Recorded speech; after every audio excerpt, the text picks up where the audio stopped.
My name is Tim Richmond. I'm the director of Cotting Consulting. We're here today to talk about all things transition. I'm joined by some wonderful folks today. To my right, your left, we have Lola Piscopo, who is a classroom teacher in our Capstone program. To my left, your right, we have Maureen Piotrowski, the mother and parent of a now Cotting alumni, son Will.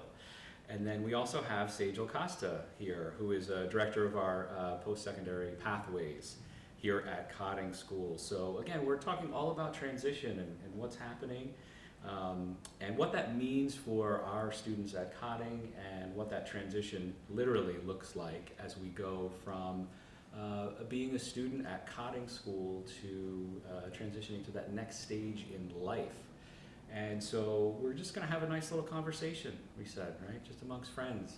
I wanted to start it off by getting some information about what is transition, and I felt like Lola would be the best person to start us off. So what is transition, and what does it really mean to you as a Cotting School teacher? Sure. So when I first start talking to my students about transition, we sort of focus on terms like something that's different, something that's a change.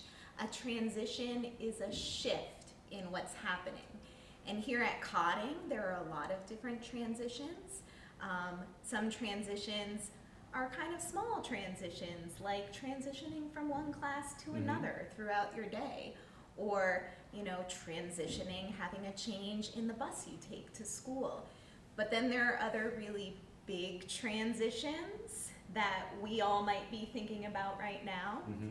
Big transitions like getting a new teacher, or moving program levels, moving from upper school to Capstone. Big transitions like graduating. Big transitions like moving to a new school, or becoming an alumni and going to a new adult program. All of those things are transitions. And so those are some of the things we talk about with our students about transitions. And sort of for me, thinking about transitions, and when we're talking with families about transitions, we like to think and talk about how it's a journey and not a destination. That's so important. Yeah, transition is a process, and it's something that's happening very early. Even when students are in lower school, there are certain changes and differences and transitions that you're thinking about. And those transitions happen throughout a student's time at Cotting. And they don't end once a student graduates from Cotting either. The transition process continues on even after students are alumni. Certainly. Right. And so, we're joined with Maureen, who's with us here, and your son has had a big transition over the last few months. Yes, he has. Yeah. Tell us a little bit about Will's background, in the sense of how long was he a student here at Cotting, and what did that transition process start to look like for you? Will was a student here at Cotting for 12 wonderful years. And I think when he was 16, he was invited to join at the IEP meetings and, talk a little bit of where he saw himself after he left Cotting. So that was just like easing into it a little bit. And then when he turned 18, we started to think about day programs and did a little research. Yeah, that's great. And so how did you feel that Cotting supported Will and supported your family along that kind of process? I think we definitely have a lot of support here. We had a lot of support around getting Will and us ready for this big transition. I know his classroom teacher was discussing it with him. He also saw Rachel, who's a counselor here, and she would talk to Will throughout his last year at Cotting to prepare, kind of process how he was feeling about getting ready to leave the school. And I reached out to Pam Barron, who's the family support coordinator, and she gave me a lot of advice and put me in touch with Kathy Tyrer, who had also been at some of our IEP meetings. And Kathy was really helpful. Yeah, Yeah. that's great. Yeah, so there's definitely a few key players, we'll call it a few key folks that are really important, in that process of transition. We're going to come back to that for a second. Lola, as a teacher, how do you feel like you're preparing your students in the Capstone program, because your students are preparing for 22, and how does that look like in the classroom? We think about transition topics all day, every day. There are a lot of things that we do in the classroom, in the community, and at work to prepare for transition. I'll give a few examples. Sure. Helping students to prepare for their IEP meetings, like Maureen was talking about. Will becoming more involved in the IEP meeting. That's a really great place to start. Helping students to take ownership of that plan that is created, that's individualized for them, making that a person-centered plan that's going to help them attain their vision and what they want for the future. In the classroom, we take weekly community trips, and we will go to visit programs that students might be transitioning to after they leave, day programs, volunteer sites, post-secondary college programs. We visit these places, we talk to folks, we interview them, we see what it's like. Students have time to reflect on that experience and share their preferences, share the things they liked, share the things they didn't like about it, so they can sort of know what's out there and start to understand what their needs and wants are. Let's see, what else do we do in the classroom? Community trips to help students to access their community resources. Using public transportation, that might be something that they are going to need to know how to do once they leave to get to their program or to get to their college campus. So taking the ride, taking the train, taking a bus, learning to use Uber. All of these are some things we do to prepare students for transition. And all important, really, life skills when you Yeah. think about it. Yeah. Being able to access the community resources that are out there, whether it be transportation, all really important.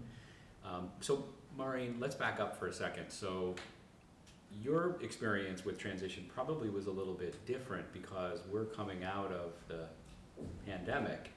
So how was that maybe experience a little bit different for you as far as looking at those programs and what resources were available at the time that Will really needed to perhaps experience those things but maybe didn't get the opportunity to?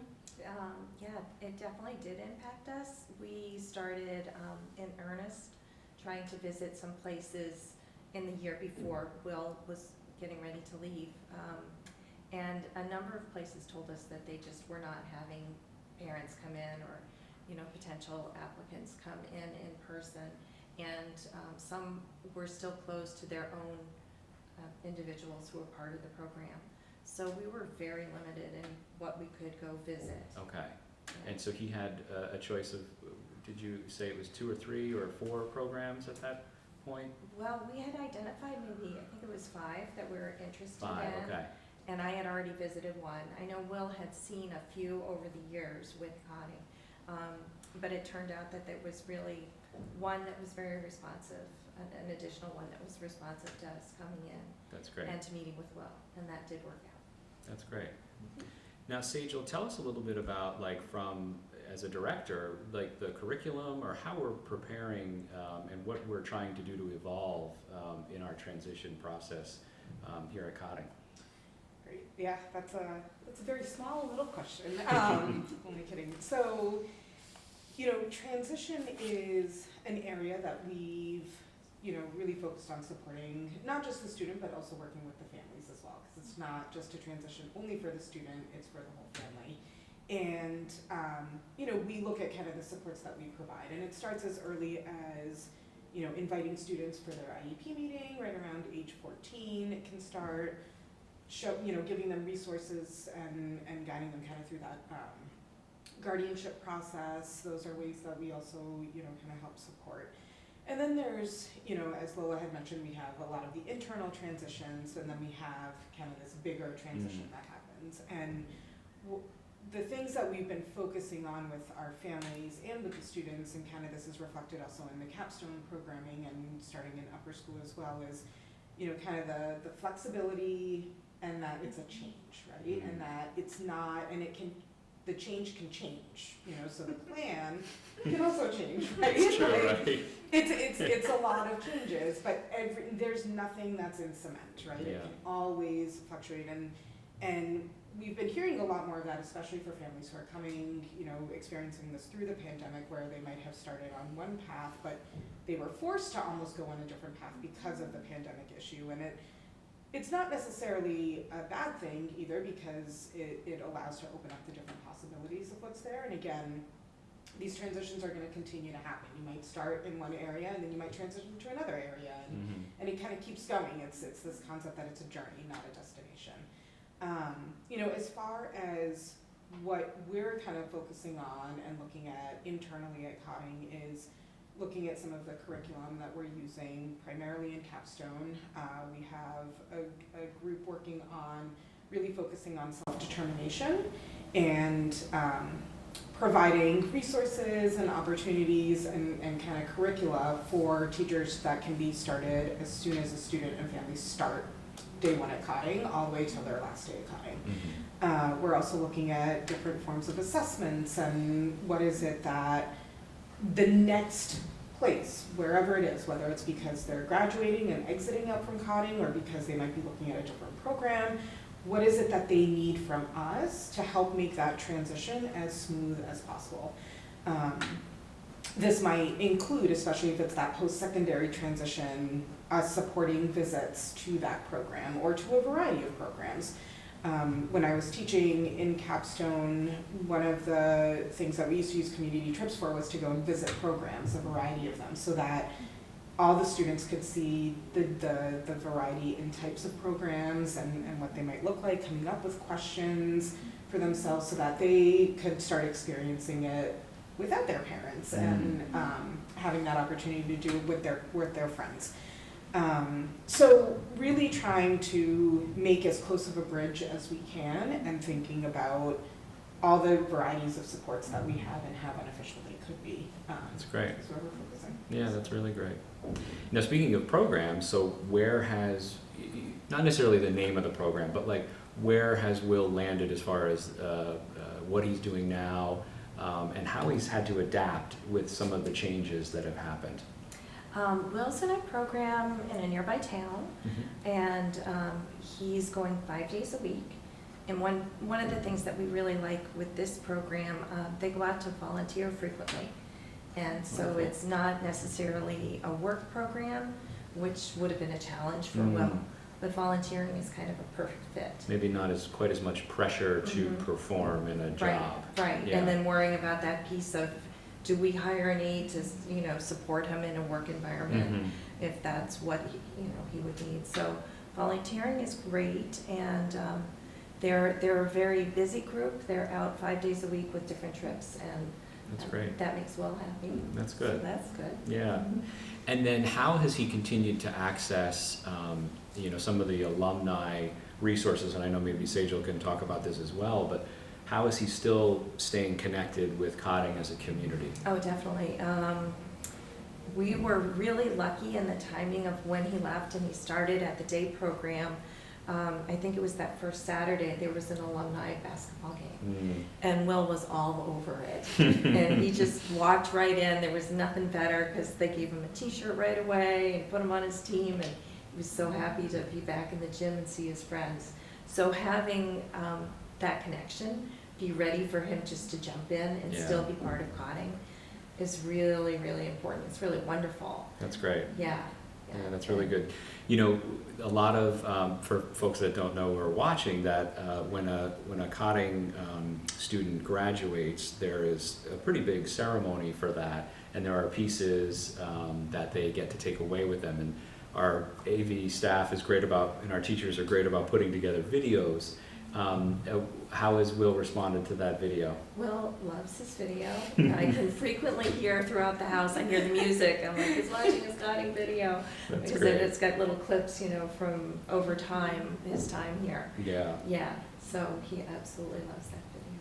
It's kind of one little way of just, it might seem like, oh, it's just a little video, but like it seems very important to Will. Yeah, oh, definitely, Yeah. yeah. Yeah, most certainly. And so, it's not always butterflies and rainbows though, right? Like there are these transitions that happen and it's important to really speak about it because Will is a student who was at Cotting for 12 years with lots of wonderful resources. And that's something that I think that perhaps if you're a parent at a different school or in a different placement, it could be a completely different experience as far as the amount of like kind of full support that's here for us. So I guess I'll open it up to everyone. Like how are we preparing students to not feel like they're falling off that cliff, whether it's an emotional cliff or if it's, the resources that are available. Again, I'll open that up to anybody that wants to take a stab at it, but. I can start a little bit. So one of the things that in particular in Capstone that we really focus on, and this is where really looking at that self-determination curriculum comes into play, is it's all about that individual. It's all about that student and reading the cues off of that student, listening to that student, but really empowering them to tell us what it is that they need. How are they feeling? What are they nervous about? What are they excited about? And us working with that student, it might tie in the rest of the family on how do we work through that process. And this pulls into a variety of people. We have counselors that help with this. We have transition specialists that help with this. The classroom teacher might be, someone, an OT, a PT, CT, anybody that that student connects with. Yeah. Here, and there are lifelong, long-term relationships that are built. And so I think really listening to that is one part of it, and then the other piece of that is really forming that bridge between us and whoever is next. And that's us opening communication, that's us providing resources to that other program or school, whatever that next spot is. And we remain open, we always let the next place know, we're here if you need anything, feel free to contact us. We do keep in touch with the families, so if the families need us for anything, we can do that.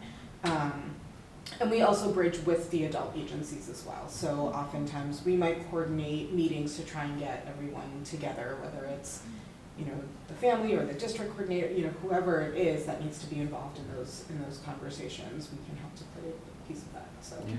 that's just kind of one area, but there's definitely other ways. Yeah. I think I've seen a lot of teachers doing really incredible activities and lessons to help the students take more ownership over their social connections with their peers, so that once they leave Cotting, they are able to still stay connected. So I'll give the example of using an app like Instagram or using FaceTime or using Marco Polo to keep in touch with your friends, because sometimes when you transition and you leave Cotting, that means you're not going to see your friends that you see all day, every day. And you're going to be with brand new people, and it may take time to, get to know them and make new friends. So teachers are working to help students learn how to use that technology and use those things that can help them stay connected to their friends who might be still here, or to their friends who have transitioned if they're still here. So can you keep up with your friend on Instagram and see the pictures of all the fun things they're doing and making comments? Teachers are working on that stuff. Communication therapists are working on those things, sending voice memos to people to keep them up to date. those relationships that the students build here are really important, and those are some of the really important things we want to be able to bridge as well. Yeah. Not just the resources, but the relationships. Yeah, that's really important. Mhm. Can you share a little bit about your experience with this? Well, Will has definitely been keeping in touch with his friends. A lot of them reach out to him, and we'll have to remind him, you should take a look and maybe answer some people. But Yeah. it does. It makes him really happy when he looks on his iPad and there's some notes. So that's great. We did realize after a few weeks of the day program, he was having kind of a difficult day, and we got around to explaining he just didn't have any friends. Mhm. And that's, we talked about it over a couple days and realized that he really wasn't talking much Mhm. in the day program. And we don't have as much feedback as you get here at Cotting. Sure. And the staff, perhaps, they think he's quiet, you know. Mhm. So we really had to prompt him to go and make an effort to talk to some of the people in his program so that he could have friends. That's cool. And he did come home a couple days later and said he talked to 2 people. He has 2 friends. So it's progress. That's good. And it continues. That's the theme about, like Lola is saying, it's the process, it's the journey. Mhm. And that's certainly one step of it for him, right? Maybe he's able to get there and physically transition into this new program. Great. Mhm. However, he's, trying to figure out the social aspects of Yeah, it.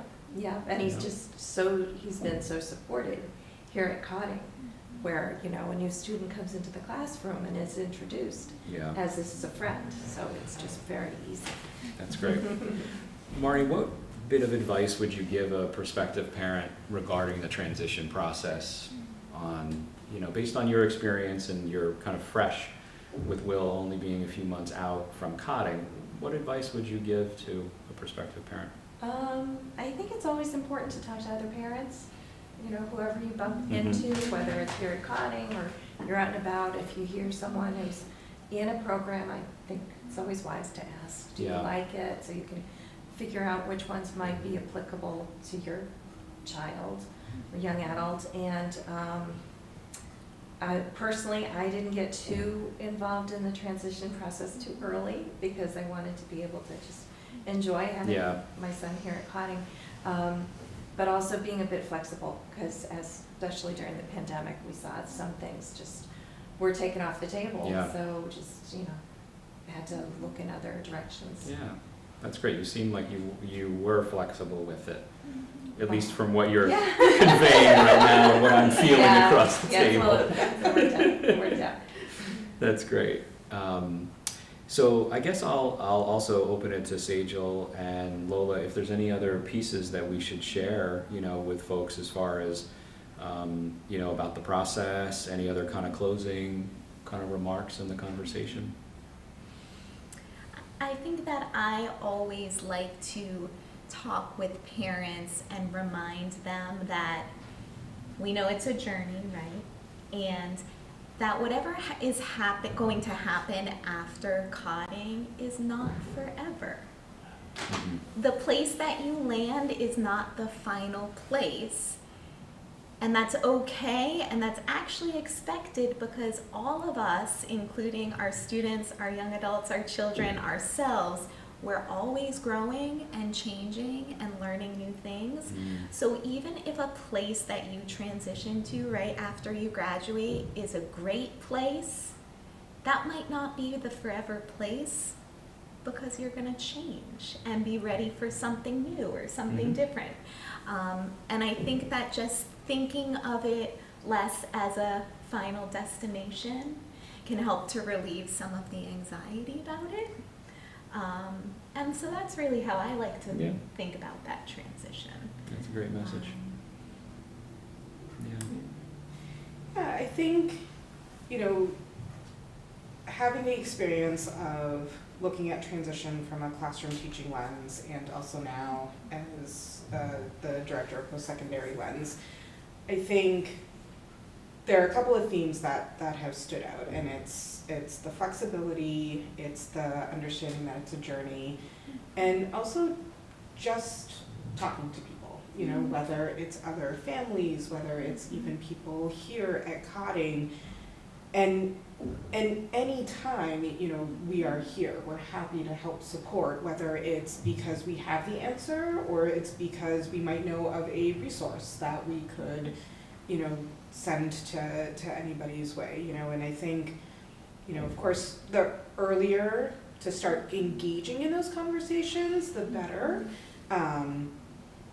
so that there aren't as many surprises, you know, because there are more surprises that are going to happen. And you know, when I think about Will even, and if you asked me what do I think might be one of the most, you know, challenging parts for him when he transitions, I wouldn't have said the social pieces. You know, it would have been more about making sure that he has the right supports in place, and that we've done, you know, a good job in terms of getting that information relayed.